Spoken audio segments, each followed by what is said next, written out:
Hi, welcome back to my channel. If you're new here, hello. If you've been subscribed already, I'm back. And it's been a while since I last filmed or uploaded a video and things have just been a bit crazy. I'm back in England now, no longer in Australia on my study abroad. So I have my books. But anyway, today I thought it would be a good idea to film the mid-year book freakout tag because I feel like that would be a good way to talk about what I've been reading so far this year and what I hope to read for the rest of the year. So yes, let's get started. So far this year I have read 45 books already, which I'm pretty proud of. I think I've been doing more reading than normal, so that's good. My goal on Goodreads was to read 30 books, so I've definitely exceeded that. I would kind of like to read 100 by the end of the year, but not holding myself to that. This tag was created by Chami, I think. The first question in the tag is, what is the best book you have read so far this year? And for me, that would be Normal People by Sally Rooney.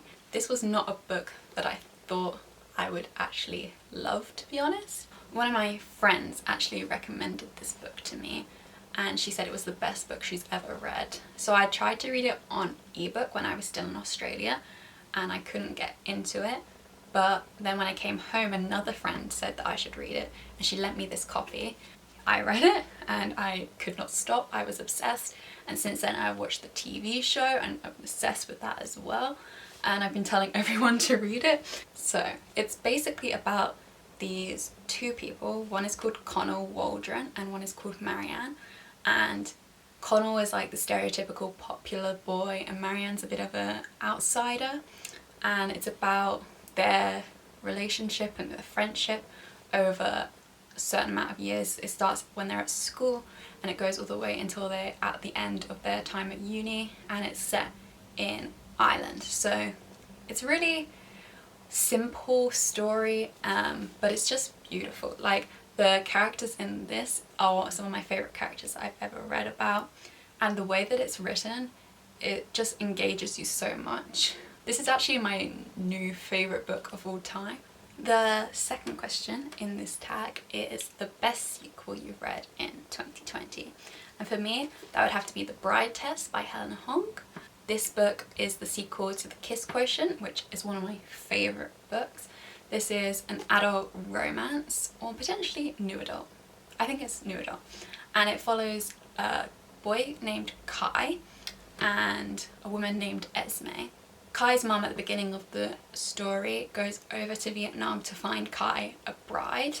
Esme is working as a cleaner at the hotel where Kai's mum goes to find a bride for him, and she offers Esme a trip to America. All expenses are paid for her, and if she doesn't end up convincing Kai to marry her, then she'll just return to Vietnam at the end of the summer. But it's a lot more than that. It's about Kai learning more about himself and being able to communicate with other people, not just Esme but also his brother and his cousins. Esme also has a child, so it's about her looking after her child, and their romance was very, very slow burn, but it was absolutely beautiful and just as funny as The Kiss Quotient.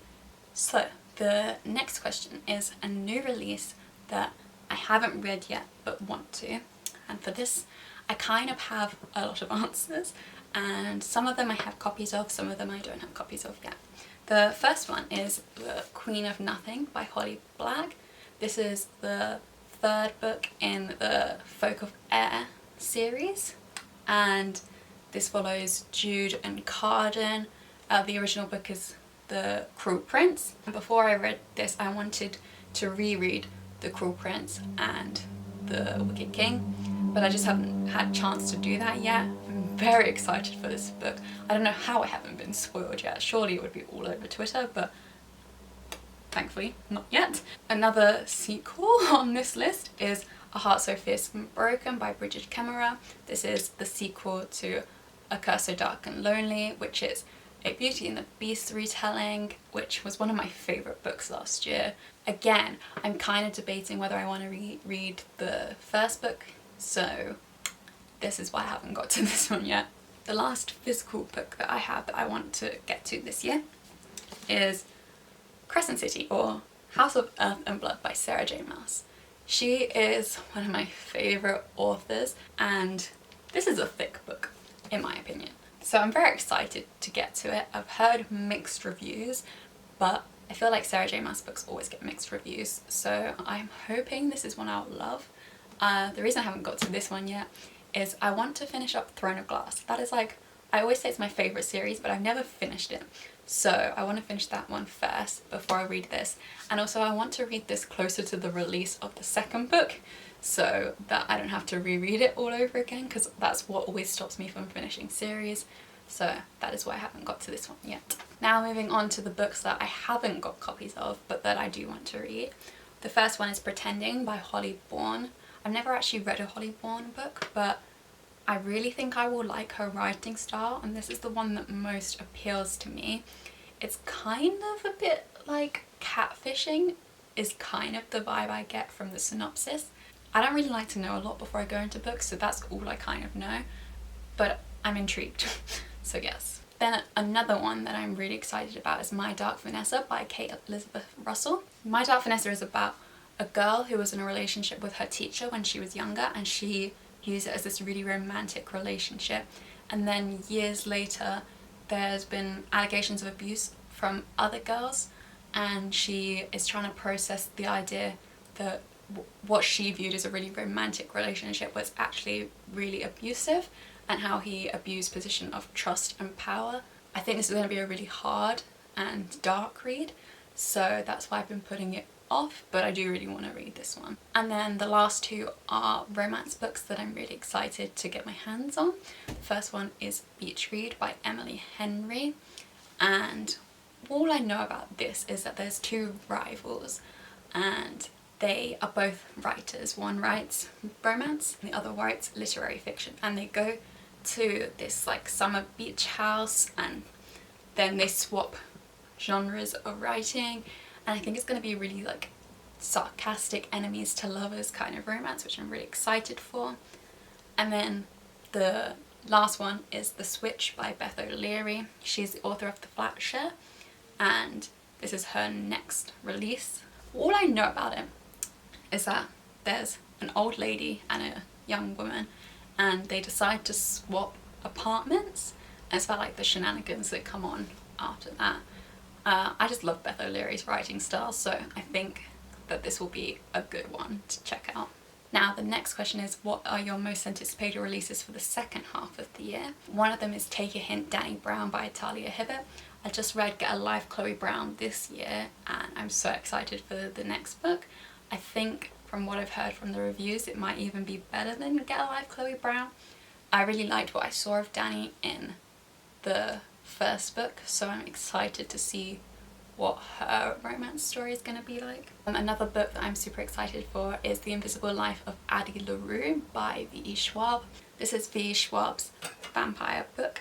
I've read quite a few of her books so far. There's still so many more I want to get to, but very excited. I love a good bit of vampires. The last one I'm really excited about is How the King of Elfheim Learned to Hate Stories by Holly Black. I think I got that right. Which is the spin-off from the Cruel Prince series, but apparently it's to do with Carden, so I'm very excited about that one. Now, the next question is biggest disappointment, and for me personally that's Serpent and Dove by Shelby Mahurin.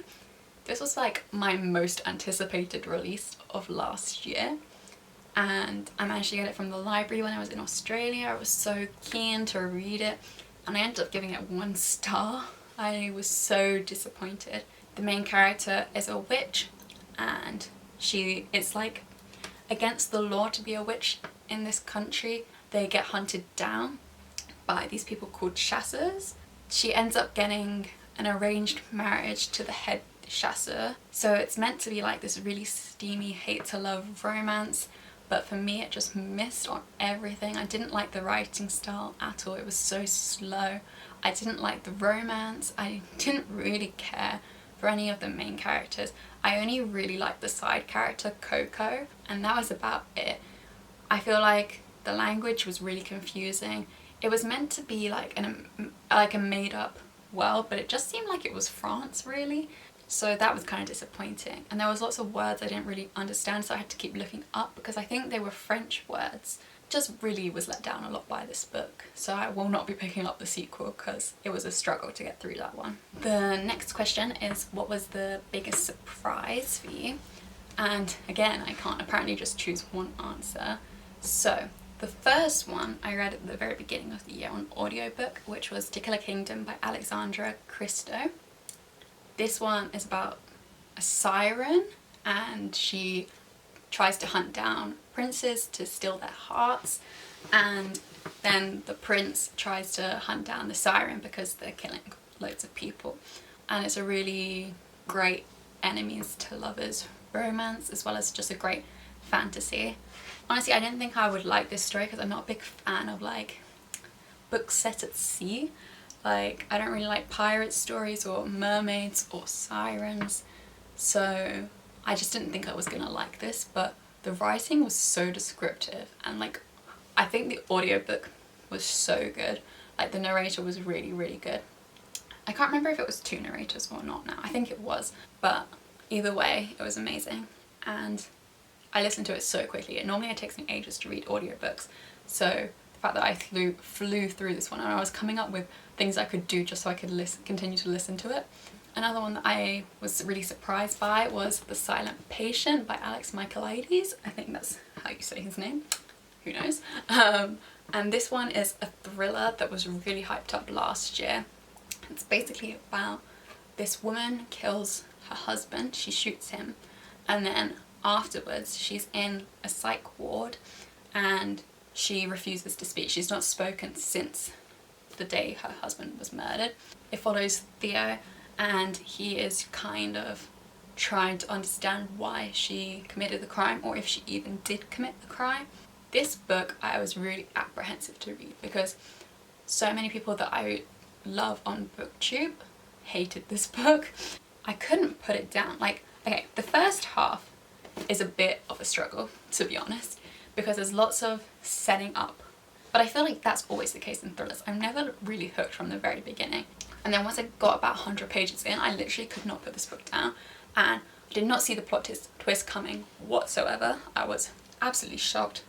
Once I finished this, I told my parents straight away that they had to read it, and all my friends. It's so good. I can understand though that if people have read a lot of thrillers, this could be seen as quite predictable, but I don't tend to read a lot of thrillers because I find them a genre that I find difficult to get into. So I really, really, really like this book, and if you're new to thrillers, I would recommend picking this one up.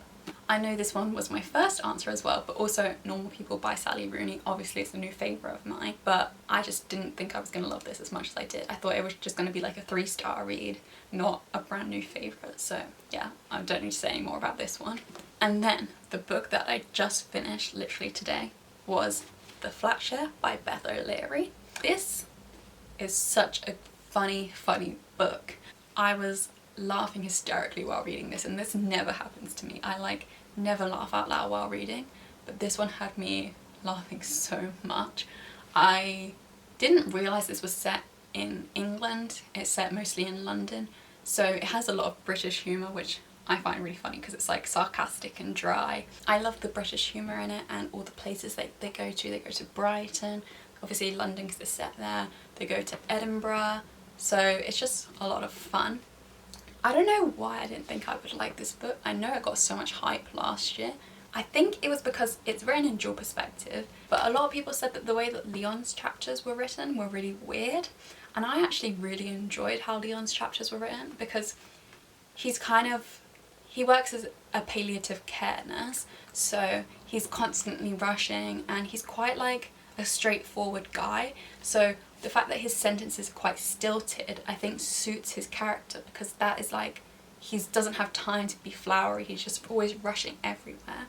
And I liked how the further through the book you got, the more his sentences became like proper sentences and really descriptive, and he spoke way more due to his interactions with Tiffy. So yeah, this book is about a guy called Leon who's a palliative care nurse, so he works the night shifts mostly, and he can't afford to pay the rent on his flat anymore. So he decides to rent it out so someone can have the flat from 6 p.m. until 8 a.m. and they can have it on weekends, and then he'll have it the rest of the time. And so Tiffy takes him up on this offer, and so they're sharing the flat and they start writing notes to each other, and it's just really cute. There's a lot of funny content in this, all the characters are amazing, and this just had such emotional reactions from me, so I would really recommend this one. So the next question is your newest favourite author.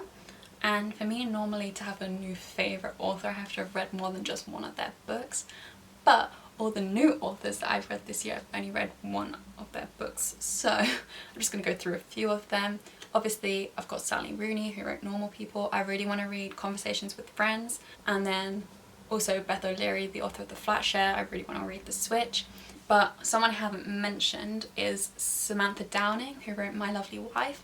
I read this thriller earlier on in the year. I borrowed it from my mum and I was obsessed. We were travelling on holiday while I was reading this book, and I literally could not stop reading. I would find any excuse to just go sit and read it. It's about this couple who have been married for a long time, but they decide to murder women, and I thought that would be all it was about, because that's already an intriguing premise, but it goes so much more twisted than that, and I really enjoyed it, and I can't wait to read more of her thrillers. That's rare for me to say that I want to read more thrillers, so I'm very excited. The next question is my newest fictional crush, and I find this question a bit weird, a bit awkward. I don't really crush on any of the characters, but if I had to say, it would be Connell from Normal People. He doesn't always make the nicest decisions to Marianne, but I think that was due to his age. He was very young at the beginning of this book, and I just really like him as a character. I would like to be friends with him. I think he's really sweet. And the next question is newest favourite character, and that would have to be Inej from Six of Crows. To be honest, I loved all of the characters in this that had a vocalising point of view, but Inej just had my heart. I can't wait to read Crooked Kingdom. I'm not going to explain what Six of Crows is about. I feel like everyone on BookTube knows. I can see what the hype is all about for this book.